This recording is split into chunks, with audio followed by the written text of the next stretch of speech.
Good morning. आज हम discuss करेंगे issue of shares at par and at premium. Issue of shares at par का मतलब nominal value पे इशू ऑफ शेयर किया जाए तो उसकी एंट्री कैसे करते हैं और कैसे बैलेंस शीट में उसको प्रेजेंट करते हैं, इसके विषय में डिस्कस करेंगे। Issue of shares at premium कैसे एंट्रियाँ बनती हैं और उसको बैलेंस शीट में कैसे रिप्रेजेंट करेंगे, इसके विषय में डिस्कशन करेंगे। क्वेश्चन है, TS Limited invited application for 20,000 equity share of ₹10 each at the issue price of ₹10. The amount payable along with application is 10. इसके मतलब पूरा पैसा एप्लीकेशन के साथ आ रहा है। This issue was fully subscribed.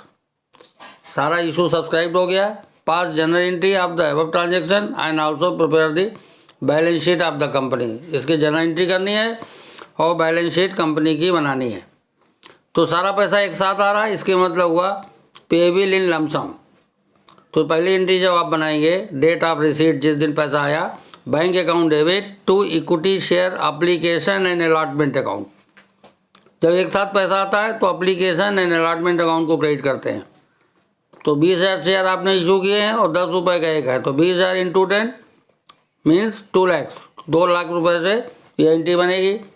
और जब शेयर अलॉट करेंगे तो equity share application and allotment account debit to equity share capital account, same value से कैपिटल अकाउंट में क्रेडिट कर देंगे।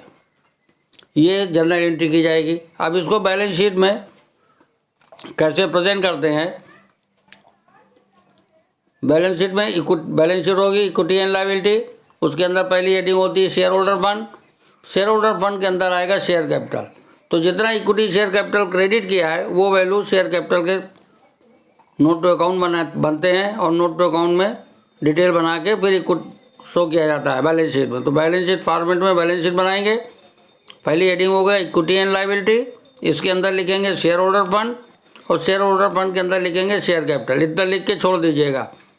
फिर सेकेंड हेडिंग होगी एसेट्स। एसेट में लिखेंगे करेंट एसेट और करेंट एसेट के अंदर लिखेंगे कैश एंड कैश इक्विवेलेंट। इतना लिख के छोड़ दीजिएगा। अब नोट टू अकाउंट बनाएंगे शेयर होल्डर फंड का। तो share holder fund share capital company act 2013 के हिसाब से कंपनी की बैलेंस शीट में share capital, authorised share capital, issued share capital, subscribe भी दो तरीके से, subscribe and fully paid up और subscribe but not fully paid up के हेड में शो किए जाते हैं। तो उस नोट टू अकाउंट बनाएंगे आप। शेयर कैपिटल एथराइज चूँकि पता नहीं है तो परंतु फॉर्मेट में रहेगा। तो dash equity share of ₹10 each, value भी बाहर डैश हो जाएगी। सेकेंड हेडिंग होगी इशूड कैपिटल। तो कंपनी ने कितने शेयर इशू किए थे? 20,000। तो लिखेंगे 20,000 इक्विटी शेयर ऑफ ₹10 ईच और वैल्यू बाहर लिखेंगे 2 लाख और अंडरलाइन कर देंगे डबल लाइन से। फिर थर्ड हेडिंग होती है सब्सक्राइब कैपिटल। सब्सक्राइब को 2 हेड में शो करते हैं।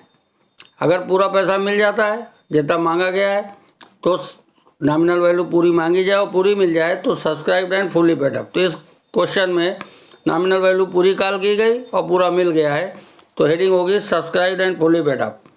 उसके नीचे लिखेंगे 20,000 इक्विटी शेयर ऑफ ₹10 ईच और वैल्यू बाहर लिख देंगे 2 लाख।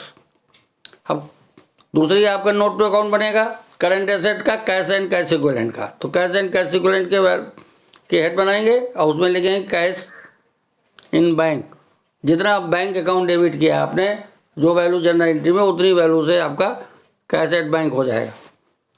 ये नोट टू अकाउंट। और यही बैलेंस शीट में जो आपने बना रखा था कैश एंड कैश इक्विवेलेंट के आगे नोट नंबर 2 डाल के 2 लाख और शेयर कैपिटल के आगे नोट नंबर डाल के 2 लाख। इस तरीके से बैलेंस शीट प्रेजेंट की जाती है। अब नेक्स्ट है issue of shares at premium. Issue of shares at premium का मीन्स होता है कि नॉमिनल वैल्यू से हायर वैल्यू पे अगर शेयर इशू किया जाएगा, that is called the issued premium. Suppose nominal value is 10 rupees and share issued for 15 rupees, it means 5 rupees is the premium. Requirement of Companies Act 2013. The Companies Act 2013 required that the amount of the premium received on security is to be credited to security premium account, that is security premium reserve account. तो उसको security premium reserve account में credit करेंगे।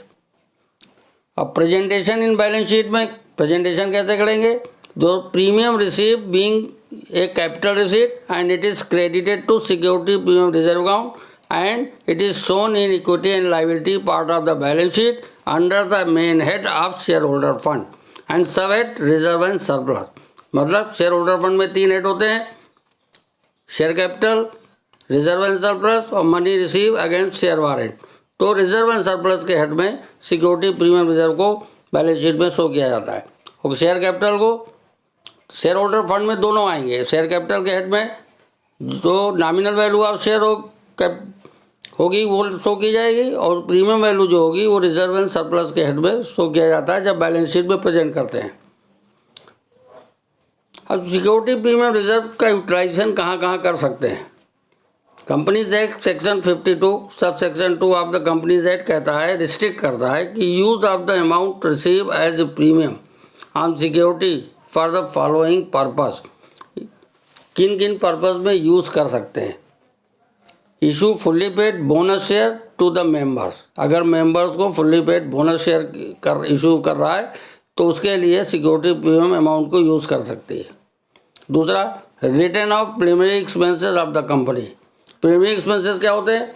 Premium expenses are those expenses which is incurred at the time of incorporation of the company. तो उन expenses को right of करने के लिए सिक्योरिटी प्रीमियम का इस्तेमाल कर सकती है। Third, return of expenses or commission paid और discount allowed on issue of securities और डिवेंचर ऑफ द कंपनीज। उनके खर्चों को रिटर्न ऑफ करने के लिए भी सिक्योरिटी प्रीमियम का इस्तेमाल हो सकता है। Fourth, providing the premium payable on redemption of the any redeemable preferential shares और डिवेंचर ऑफ द कंपनी। जो प्रेफरेंशियल शेयर्स या डिवेंचर्स को प्रीमियम में रिडीम करेंगे तो जो प्रीमियम में अमाउंट देना है उसके लिए भी सिक्योरिटी प्रीमियम रिजर्व का इस्तेमाल किया जा सकता है।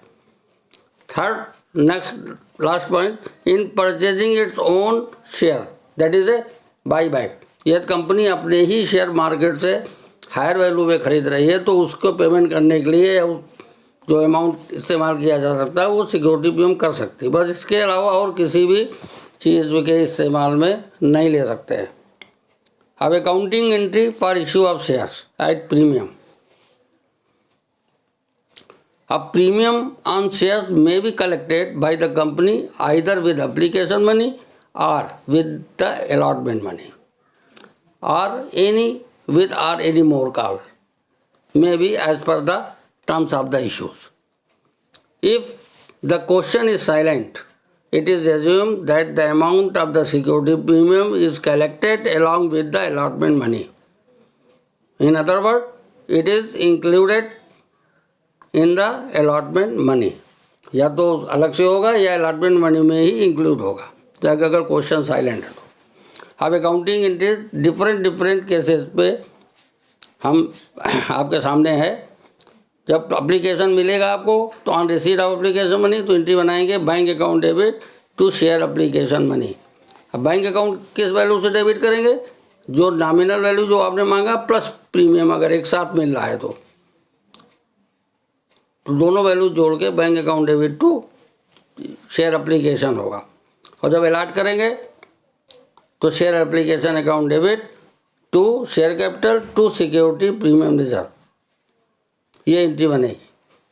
मतलब प्रीमियम का पैसा जब एप्लीकेशन में आएगा तो प्रीमियम क्रेडिट नहीं करेंगे और इसके बाद जो भी अलॉटमेंट और जो भी ड्यू करेंगे अगर वहाँ प्रीमियम मांग रहे हैं तो पहले ड्यू के समय प्रीमियम क्रेडिट करेंगे तब capital.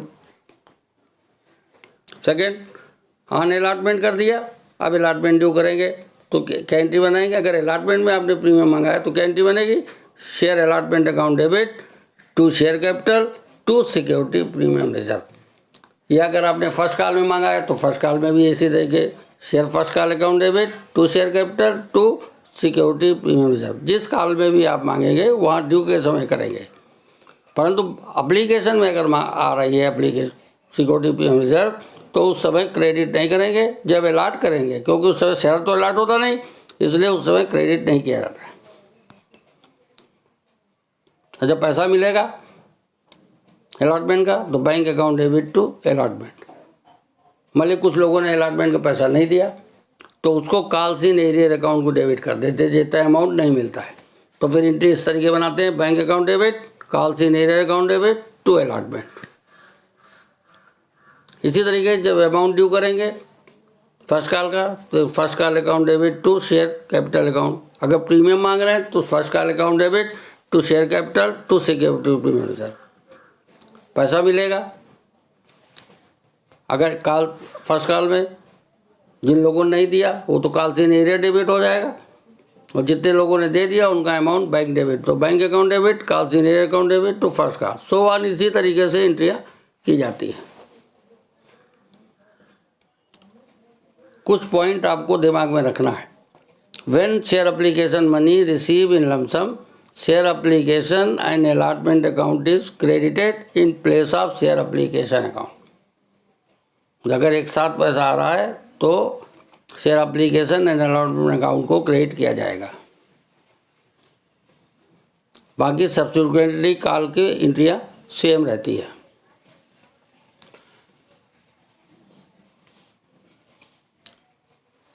When calls in area account is maintained in the books of account not open, तो क्या करते हैं, कॉल्स इन दो तरीके से काउंटिंग की जाती है। Calls in arrear account open भी कर सकते हैं और नहीं ओपन करते हैं। तो जब कॉल्स इन एरियर अकाउंट को डेबिट नहीं करते हैं तो रिस्पेक्टिव अमाउंट जो अनपेड अमाउंट है वो रिस्पेक्टिव कॉल्स में ही क्रेडिट पड़ा रहता है।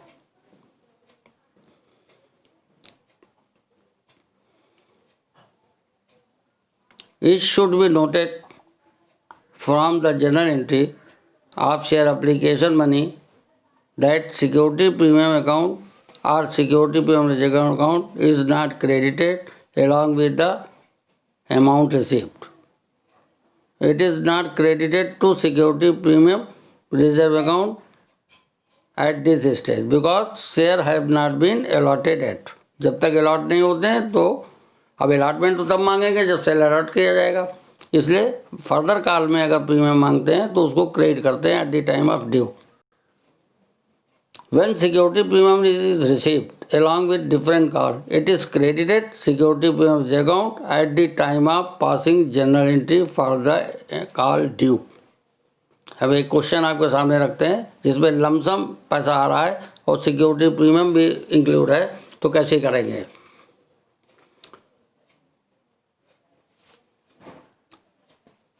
Simco Limited issued 20,000 equity share of ₹10 each at a premium of ₹2 payable along with the application। मतलब सारा पैसा एप्लीकेशन के साथ आ रहा है। कितना आएगा, ₹10 का शेयर है और ₹2 प्रीमियम मीन्स ₹12। कह रहे all the share were applied and duly allotted, सबने अप्लाई किया और अलॉट भी हो गया। पास general entry and show the share holder fund in the balance sheet of the company. तो बैलेंस शीट में केवल शेयर होल्डर फंड वगैरह शो करिएगा। तो क्या एंट्री क्या बनाएंगे आप, पैसा आ रहा है तो bank account debit to equity share application and allotment, क्योंकि सारा पैसा एक साथ आ रहा है और एप्लीकेशन एंड अलॉटमेंट को क्रिएट करेंगे। वैल्यू कैसे लिखेंगे, 20,000 इक्विटी शेयर इंटू 12 मीन्स 2,40,000। अब जब शेयर अलॉट करेंगे तो एंट्री बनाएंगे equity share application and allotment account debit to equity share capital account to security premium reserve account.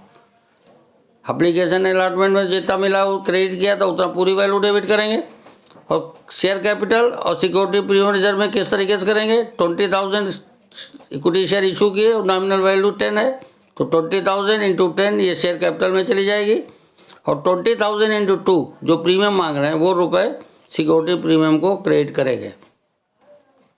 अब इसको हम बैलेंस शीट में शेयर होल्डर फंड के बैलेंस शीट में कैसे शो करेंगे, बैलेंस शीट बनाएंगे,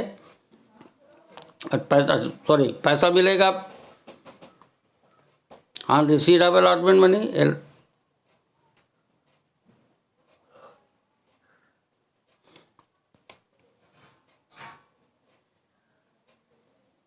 अगर रिपीट हो गया। अब बैलेंस शीट में कैसे शो करेंगे, लिखेंगे इक्विटी शेयर, हेडिंग होगी पहले इक्विटी एंड लायबिलिटीज, उसके अंदर हेड होगा share holder fund. Share holder fund के अंदर 2 हेडिंग लिखेंगे, शेयर कैपिटल और रिजर्व एंड सरप्लस। अब शेयर कैपिटल का नोट टू अकाउंट बनाएंगे उसमें 3 तरीके से आपको शेयर शो करने होते हैं, authorised share capital, issued share capital और सब्सक्राइब शेयर कैपिटल। तो क्वेश्चन में 20,000 एथराइज दिया नहीं है, तो एथराइज पर लिखेंगे और इशूड में शो करेंगे 20,000 इक्विटी शेयर ऑफ ₹10 ईच, और सब्सक्राइब में subscribe and fully paid up 20,000 equity share ₹10 each. ये तो शेयर कैपिटल होगा। अब रिजर्व एंड सरप्लस का बनाएंगे, उसमें सिक्योरिटी प्रीमियम रिजर्व, तो कितना रुपए आपको मिला है, ₹2 एंड 20,000 शेयर है तो 40,000। ये इस तरीके नोट पे अकाउंट बनाएंगे और इस वैल्यू को बैलेंस शीट में जो शेयर कैपिटल और रिजर्व एंड सरप्लस में नोट नंबर डाल के प्रेजेंट करेंगे। अब एक क्वेश्चन और है जिसमें इंस्टॉलमेंट में मांग रहे हैं, तो उसमें किस तरीके से हम प्रीमियम की एंट्री करते हैं वो समझा रहे हैं आप लोग। Stylon limited issued 1 lakh equity share of ₹10 each at a premium 10 per share. 10 रुपये का शेयर है और 10 रुपये प्रीमियम, मीन्स 20 रुपीज़ मांग रहा है। पेबल एज फॉलोज, कैसे हुआ, 10 per share on application and balance on allotment. तो 10 रुपये तो अप्लीकेशन में करो, बैलेंस ऑन अलॉटमेंट, तो हमको चाहिए कितना, 20 रुपये, तो बैलेंस कितना हुआ, 10 रुपये हुआ। इसके मतलब 10 रुपये अलॉटमेंट मांग रहा है। कह रहा था issue was subscribed and share were issued to the applicant pass general entry. तो हम एंट्री बनाएंगे, कितने शेयर इशू किए थे आपने, 1 लाख, और कितने रुपए का शेयर है, 10 each at a premium of 10 per share. तो 10 का 1 लाख इंटू 10 लाख हो गया। तो bank account debit to share application 10 lakh. Second entry बनेगी, share application account debit to equity share capital account, इसी वैल्यू से। फिर अलॉटमेंट ड्यू करेंगे, तो share allotment account debit to security premium reserve account, क्योंकि 10 रुपये प्रीमियम का है। फिर जब पैसा मिलेगा तो bank account debit to share allotment, इस तरीके से एंट्री करेंगे।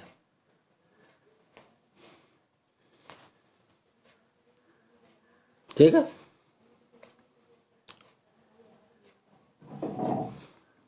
चूँकि in the absence of the information security premium reserve is security premium is receive on allotment, it means only security premium account is credited. Allotment के समय due करेंगे और वही पैसा हमको मिलेगा। कोई प्रॉब्लम तो यू कैन कॉल मी।